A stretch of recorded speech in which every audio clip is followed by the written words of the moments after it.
Mendel was the early scientist who studied peas, and his name has the first part in common with Mendeleev, pronounced at the end like Yev. Dimitri Mendeleev became the world's leading expert on pure metals and stuff like oxygen. This is very different from peas because the pure stuff is so small that it makes up you and me and the peas and everything we touch. In 1860, this Russian traveler was at the world's leading conference about pure stuff, held in Germany. Mendeleev was still only a student back then. He became a teacher in St. Petersburg in 1862. But before then, he was studying in a city called Heidelberg, not too far from the city called Karlsruhe, where the conference was held, near the Rhine River, separating Germany from France while connecting both sides. In Heidelberg, Mendeleev was studying with Robert Bunsen, who in turn was once a student of Gauss in Hanover. Also in Heidelberg was Gustav Kirchhoff, who later helped Hertz get the job, where he sent radio waves through the air and received them. In 1859, Bunsen and Kirchhoff worked together to invent a new way to see whether stuff was pure or not. It used glass, and the stuff being tested needed to be heated up enough so colored lines could be seen. Each kind of pure stuff had its own special combination of colored lines. As these inventors and Mendeleev traveled towards the Rhine to Karlsruhe for the conference, this way of seeing colorful lines had started scientists all over working at new discoveries. The question was, what made pure things similar to each other? Some stuff seemed related, as if they were in a family of the same kind of stuff. For years and years to come, Mendeleev grew into the world's leading expert on these things that were pure, each in their own way. As his 1869 research showed the world, Mendeleev went an extra step, thinking about these pure matters. He knew a lot of the list of these and had worked with them in his lab. He had already started writing a book for students that began with lots, about a few of these. Then it was time to keep going.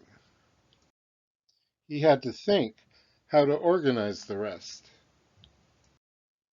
Like many a writer, he made a list of what he wanted to write about. In his mind, he made rows going across and columns going up and down. You might imagine a person doing this with peas. Mendeleev would check that his list was right, both up and down and across. It helped him see what was missing. It helped him change the order things were in, because he could see that some were wrong. The way he looked at his table of pure things across and up and down became the way scientists see these even now, except for a whole family of pure stuff no one knew was there until years later in the 1890s. The first hint came in 1868 when Norman Lockyer looked at the sun using Bunsen and Kirchhoff's new device. He saw colored lines in a combination that no one had ever seen before. Lockyer called what he saw helium, after the ancient Greek word for sun, helios. Now helium is used all the time for floating balloons your parents see for sale sometimes at the store or in the park. This shows what science has done in the years in between. Nobody knew about this stuff until 1868, but now people can buy containers of helium gas to make balloons float. It floats upward because helium is lighter than the mix of different stuff in the air. William Ramsay was born in Glasgow, the city where Sir William Thomson was a teacher. Ramsay had the kind of training in pure stuff that came from understanding rocks and how to take pure stuff away from watery solutions of rock powder. In 1887, he moved to University College London in the Bloomsbury area, full of local culture.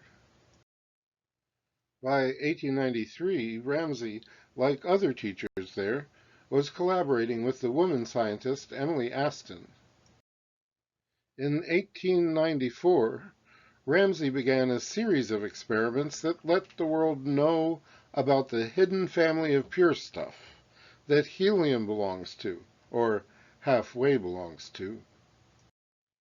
He went to a speech given by a younger Cambridge science student who came in first on the big math test his year, John Strutt. After Strutt's public presentation, Ramsay explained his ideas to the other scientists, and it was later that same year that the two isolated what they believed was a new kind of pure stuff. It didn't seem to want to do anything. They called it argon, after Greek's argos, for slow or lazy. It was so hard to get argon to do anything that it was no surprise no other scientists had found it sooner. The place Ramsay and Strutt found it was in the common air we all breathe. Early in the year 1895, Ramsay and Strutt showed their research results at a meeting of the Royal Society in London, chaired by Sir William Thomson. Ramsay and Strutt did not say that argon was pure, but they did say that it might be. Few thought it was pure. Not Thomson. Not George Fitzgerald, who had earlier written a letter about it to Strutt.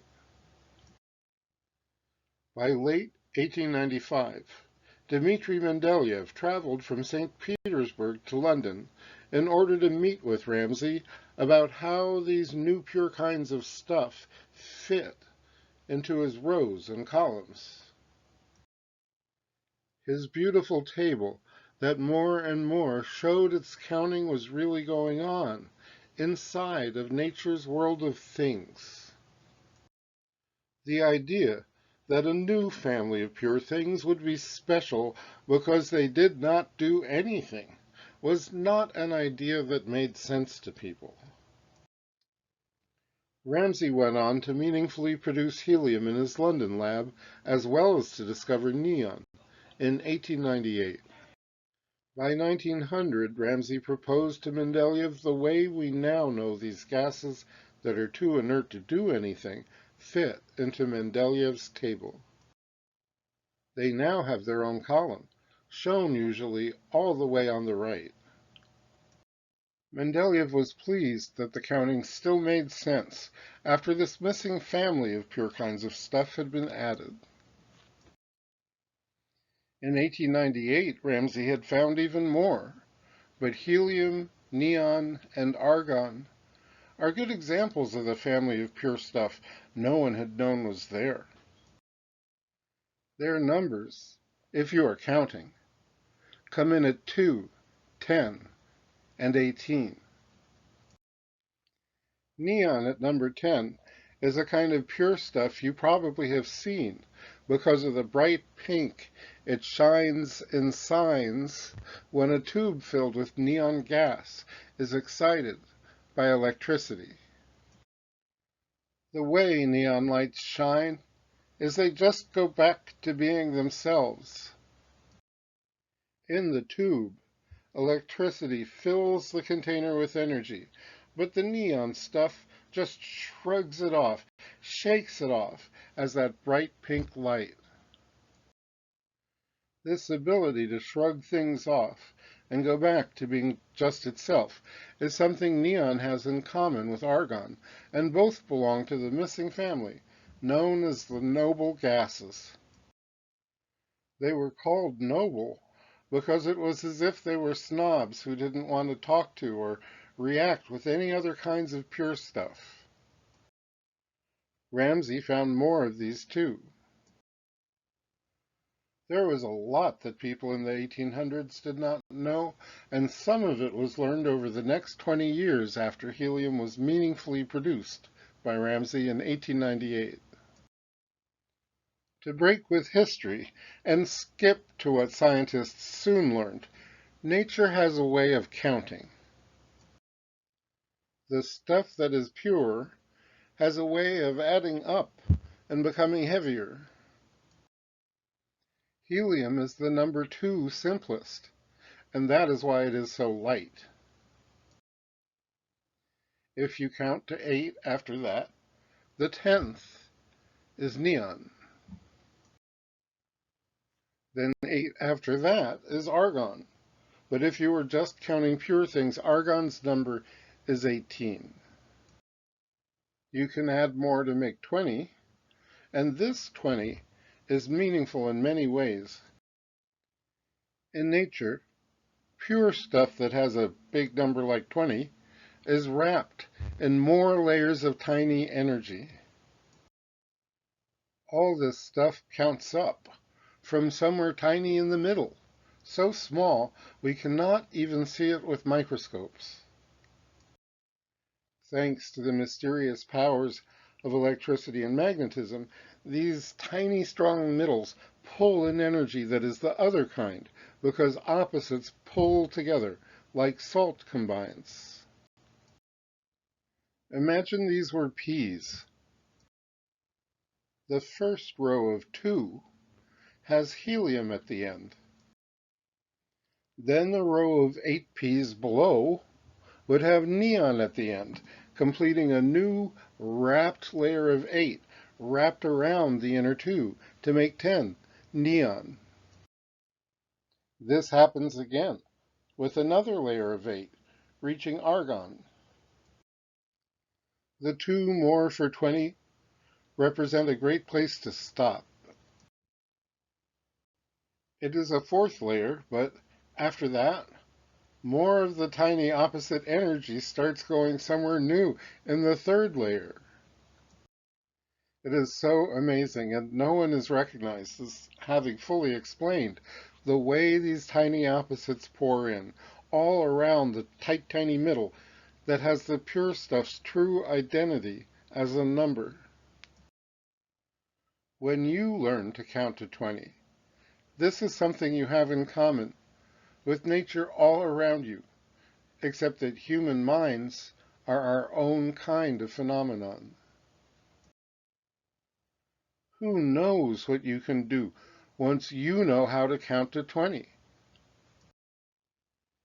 If you really do this with 20 peas on the table, then you should know that helium stays inside the top row, but it can go above column 8 with its noble family, or it can go above the other pure kinds of stuff in column number 2. The tiny energies that fill these spaces 2 at a time go in opposite directions in pairs, but they are so tiny that they are not even things in the way we normally think about what is real. This peek at the century to come is given here because we will mostly stop talking about stuff that counts into the higher numbers beyond 20. Like fighting, We chose to keep some things outside of this book and its history of science. But in many ways, the century ahead stood out for what scientists learned about the tiny things, their energies, and the idea of super tiny things. None of these act like the things you know in your home. You should not play with electricity, because you are already electrical, so don't mess yourself up. The mystery of electrical and magnetic power outside of wires stands for more as a representative of unseen nature. The world we live in works on tiny levels in ways that our math and science continue to learn more about and to understand better. These ideas and this history are like a chance to travel down a road full of clues. There is so much more to learn. If you are the first to learn something really new, please be sure and tell a scientist so they can show the world what you found.